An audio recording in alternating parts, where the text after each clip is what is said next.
আজকের দুপুরে কিন্তু স্পেশাল মেনু, অনেকদিন ধরে খেতে ইচ্ছা করছিল, লাস্ট 1 মাস আগে খেয়েছিলাম, তাই আজকে বাজার থেকে নিয়ে এসছে। দেখো,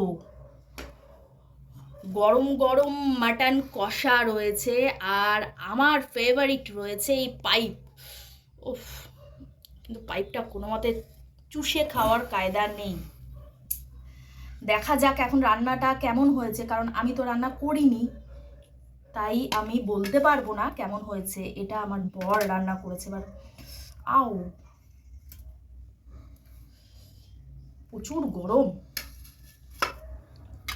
ও, বলতে তো ভুলেই গেছি, এটা রয়েছে যেমন হয় না কুমড়ো দিয়ে করে, কুমড়ানি বলে, এটা আবার আলু দিয়ে করেছে, বেগুনি নয়, চন্দ্রমুখী আলু দিয়ে করা।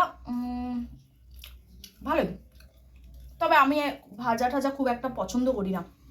আগে এটা খাই। মাটন রান্না হয়েছে, বাট আজকে মাটন কিনতে গিয়ে এই গরমে না খুব একটা মাটন কাটছে না, তাই যে দোকান থেকে কিনেছে মাটনের চর্বি ছিল না। চর্বি না থাকলে কিন্তু মাটন রান্না করে কোনো সেন্ট আসে না। আজকেও কিন্তু খুব একটা সেন্ট পাওয়া যায়নি। আগে খাই। বাহ,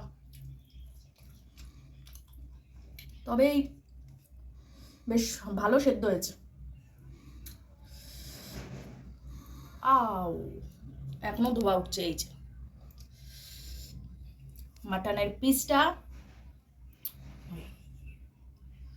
এই হচ্ছে মাটনের পিস। আর পাইপটা দেখি,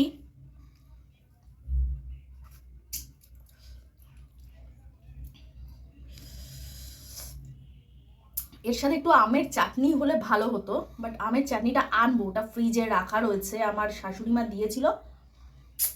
ওটা খাওয়া যাচ্ছে না পাইপটা। মাটন একটু পাইপ চুষে চুষে না খেলে না হয় না ঠিক। হ্যালো বন্ধুরা, আজকে আবার নতুন জিনিস নিয়ে চলে এসেছি। পিকক কেমন করে ডানা পাতা দেখাচ্ছি। Very good. তো কেমন ভাবে হাওয়া খায় দেখিয়ে দাও। তো এই ফ্যানটা না সোনাঝুরি হাট থেকে কিনে এনেছিলাম, আলমারিতে রেখেছিলাম বলে এখনো পর্যন্ত আস্ত আছে।